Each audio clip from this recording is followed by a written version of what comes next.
आज आप सुने माँ तुलसी की व्रत कथा। इस माँ तुलसी का कथा आप जरूर पूरा सुनिएगा। माँ तुलसी का कथा सुनने से माँ तुलसी बहुत प्रसन्न होती है। घर में कोई बड़ बीमारी नहीं आने देती है। सुख समृद्धि से भंडार भरे रखती है।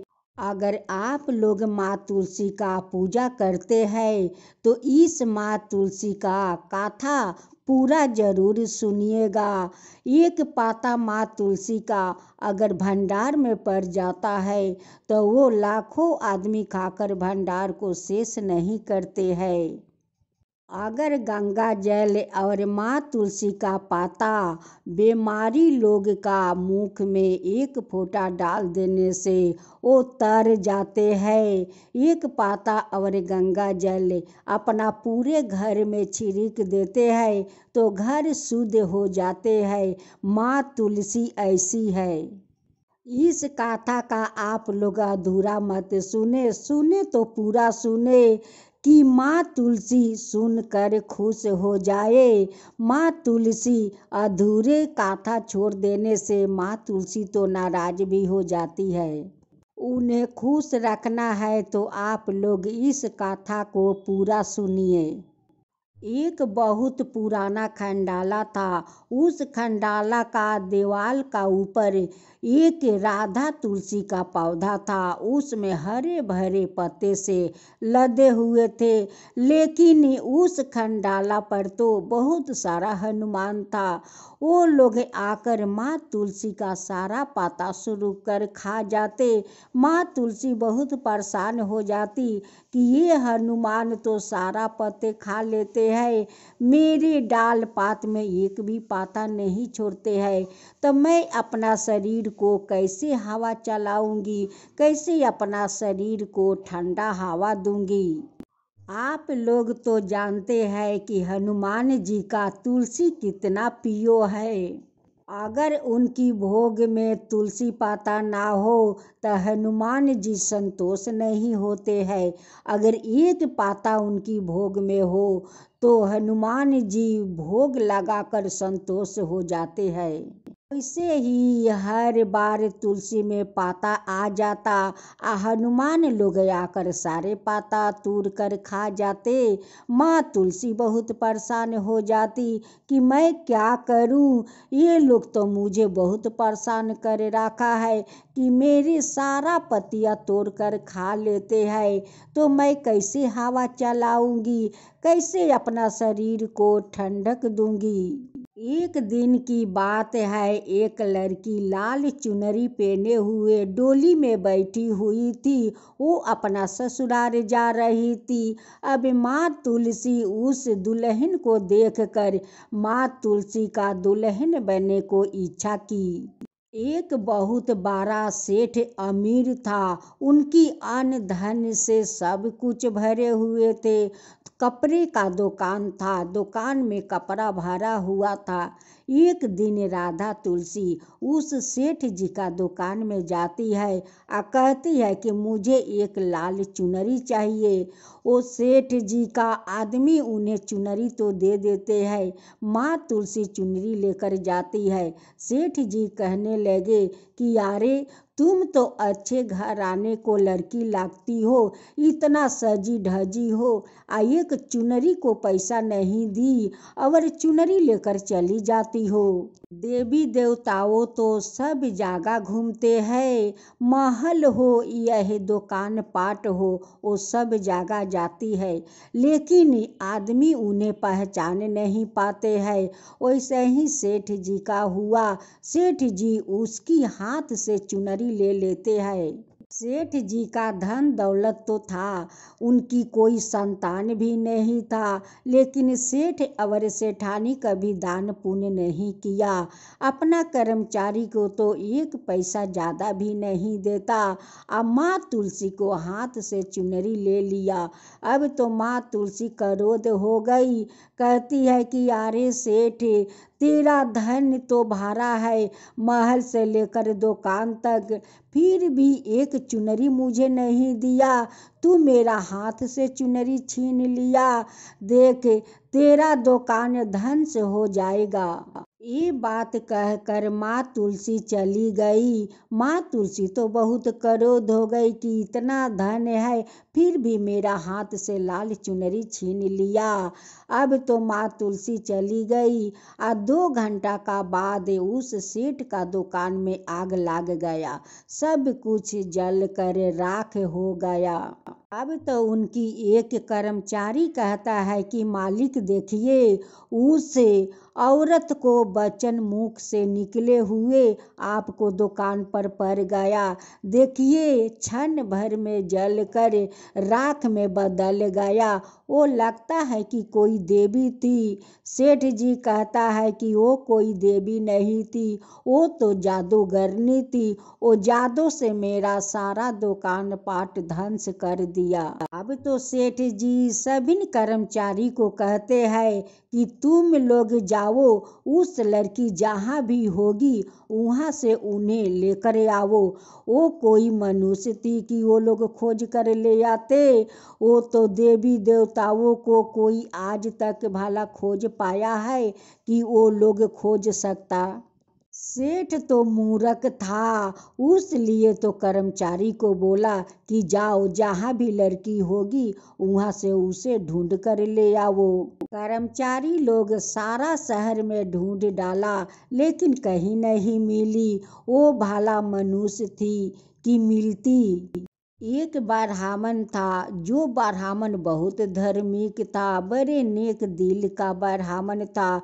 उनकी 2 बेटे थे, दोनों बेटा को शादी करवा चुके थे, लेकिन एक दिन उनकी एक बहू का हाथ में अचानक ना जाने कुछ हो गया। उसी कारण से उनकी एक हाथ अपाहिज हो गया था।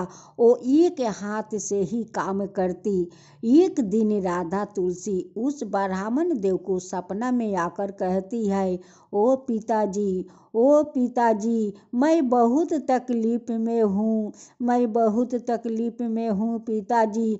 आप उस खंडाला के ऊपर से मुझे उतार कर ले आइए पिताजी, मुझे उतार कर ले आइए।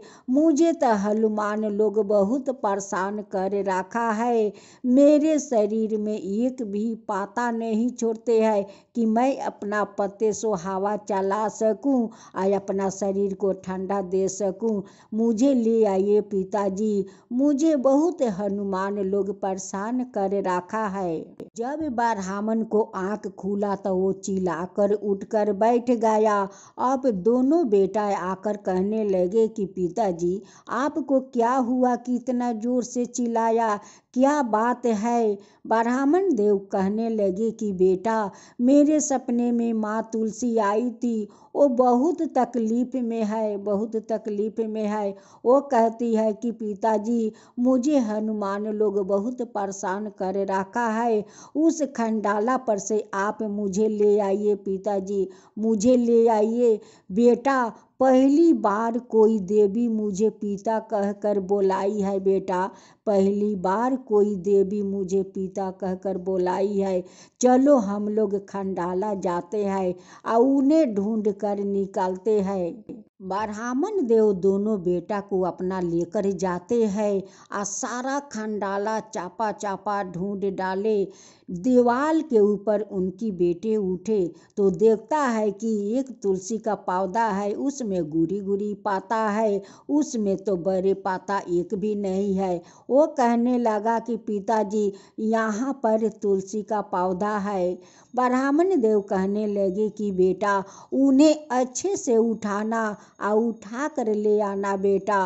अब उनकी बेटा उठा कर ले आते हैं और अपना पिता को हाथ में पकड़ा देते हैं। ब्राह्मण देव कहते हैं तुलसी से कि बेटी अब तेरा दुख नहीं होगा, अब कोई तकलीफ नहीं होगा और नहीं तुम्हें हनुमान लोग परेशान करेंगे। अब मैं अपना घर ले जाकर तेरे लिए मंदिर बनाऊंगा और उसी मंदिर पर तुझे स्थापित करूंगा बेटी। चलो मेरे साथ। अब हनुमान लोग तुम्हें कभी तकलीफ नहीं पहुंचाएंगे बेटी। ब्राह्मण देव तुलसी के लिए मंदिर बनवाते हैं और उस तुलसी को उस मंदिर पर श्रद्धा पूर्वक उन्हें जाकर बैठाते हैं। अब तो ब्राह्मण देव रोज सुबह उठ कर नहाते धोआते और माँ तुलसी का मर मिठाई को भोग लगाते और अपना हाथ से माँ तुलसी को रोज पूजा करने लगा कि ये तो मेरा बेटी है और बेटी का सेवा करना तो मेरा धर्म है। एक दिन माँ तुलसी देखती है कि उनकी बहू एक हाथ से ठीक से काम नहीं कर पाती है, तो एक दिन ब्राह्मण देव को सपने में कहती है कि पिताजी मेरे पौधे से पाता लेकर अपना हाथ से अपना बहू को हाथ पर लगा दीजिए, उनकी हाथ ठीक हो जाएगा पिताजी, ठीक हो जाएगा। अब तो ब्राह्मण देव को आँख खुला तो कहने लगे कि मेरी बेटी आई थी सपने में, कहने लगी कि अपना हाथ से मेरे पौधे से पाता लेकर आए अपना बहू को हाथ पर लगा दो, उनकी हाथ ठीक हो जाएगा। अब तो ब्राह्मण देव पत्ते लेकर अपना हाथ से उस पाता को पीस कर अपना हाथ से बहू को हाथ पर लगा दिया। अब तो बहू का हाथ में चमत्कार हो गया, उनकी हाथ तो ठीक हो गया।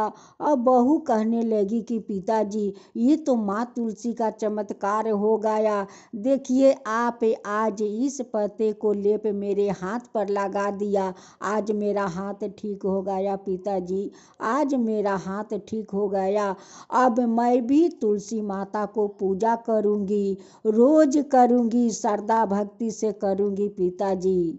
अब तो ब्राह्मण देव का सारा परिवार बहुत खुश हो गए, बहुत खुश कि ये माँ तुलसी तो आकर हम लोग का घर में चमत्कार कर दी कि मेरी पत्नी को हाथ ठीक कर दिया, हम लोग के घर का दुख तकलीफ सब दूर कर दिया माता, जब से आई है हम लोग के घर में धन भर दिया है। सेठ जी को तो भिखार से बचकर उनकी हालत हो गया था। एक दिन सेठानी बैठकर रो रही थी, माँ तुलसी देखती है कि सेठ का पत्नी रो रही है, वो अपना भेष बदलते हुए उस सेठानी का पास जाती है और कहती है कि बेटी क्या बात है कि तू रो रही है यहाँ पर बैठकर। सेठानी कहती है कि ना जाने हम लोग का किसका नज़र लाग गया है कि मेरा दुकान से घर तक सब धन से हो गया, हम लोग का आज भिखारी से बस्तर हालत बन गया है। सेठानी कहती है कि माता मैं कौन ऐसा उपाय करूं कि मेरा धन फिर से आपस आ जाए, माता कौन सा उपाय करूं। माँ तुलसी कहती है कि सेठानी आज तक तुम दोनों कभी दान पुण्य किया है, किसी को भोजन करवाया है। सेठानी कहती है कि नहीं माता, हम लोग तो आज तक दान पुण्य नहीं किया, नहीं किसी को भोजन करवाया।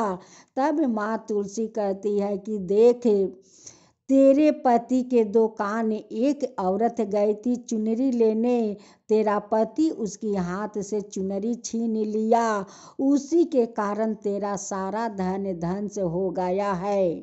सेठानी कहती है कि माता ये सब बात आपको कैसे मालूम है, आप कुछ जानती है, आप कोई जादूगर है। माँ तुलसी कहती है कि नहीं मैं कोई जादूगरनी नहीं हूँ, तेरा पति नहीं बताया कि किसी को हाथ से वो चुनरी छीन लिया था। सेठानी कहती है कि माता इसके बारे में तो मुझे पता नहीं है।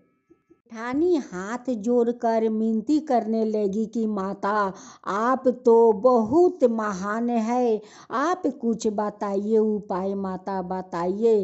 तब कहती है कि जाओ तुम दान पुण्य करो, ब्राह्मण विष्णु को भोजन करवाओ और तुलसी का मंदिर बनवाकर तुलसी का पूजा करो, तब शायद तुम पर माँ तुलसी का कृपा हो सकता है, भगवान को भी कृपा हो सकता है।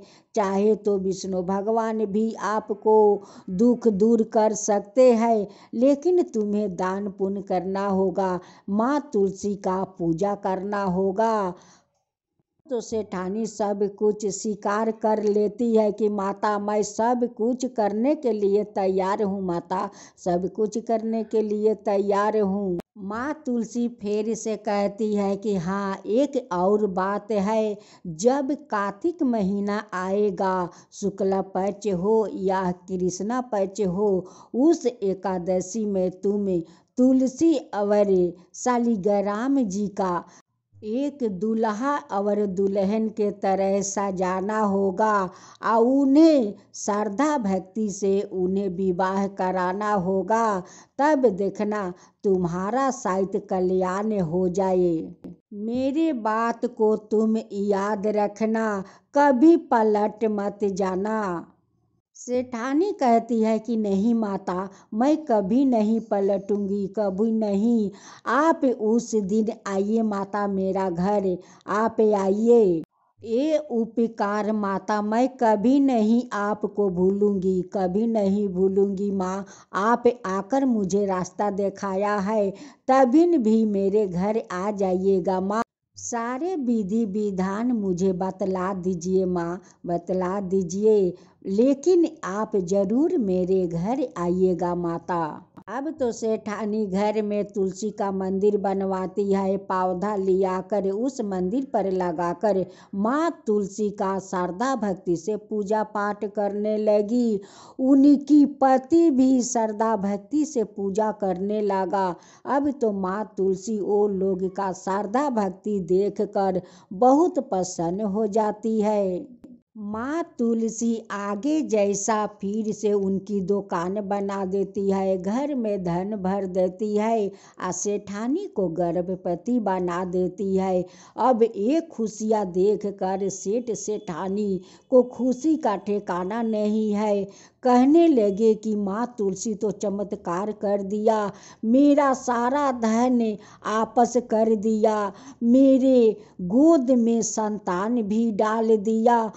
माँ तुलसी तो चमत्कार कर दिया, धन हो माँ, धन हो। जय माँ तुलसी, जय माँ तुलसी, तुम धन हो माँ, धन हो कि सारा धन आपस कर दिया, मेरे को संतान भी दे दिया माँ, संतान भी दे दिया। जरूर मैं कार्तिक मास का एकादशी को आपको और शालिग्राम जी को जरूर धाम धूम से एक बेटी का तरह शादी करूँगा। हे माँ तुलसी, मैं जरूर शादी करवाऊंगा। हे राधा तुलसी, जैसे आप उस सेठ को सारा धन आपस लेकर फिर आप आपस कर दिया, उन पर चमत्कार कर दिया, वैसे सबका ऊपर चमत्कार कीजिए माता, सबका ऊपर कृपा कीजिए। जैसे आप सेठ जी के ऊपर चमत्कार किया, वैसे ही सबका ऊपर चमत्कार कीजिए माँ, सबका ऊपर चमत्कार कीजिए। जो आपका कथा कहे, जो सुने, जो हुंकार भरे, उन सबका ऊपर कृपा कीजिए। हे माँ तुलसी, सबका ऊपर कृपा कीजिए। माँ तुलसी की जय हो, माँ तुलसी की जय हो।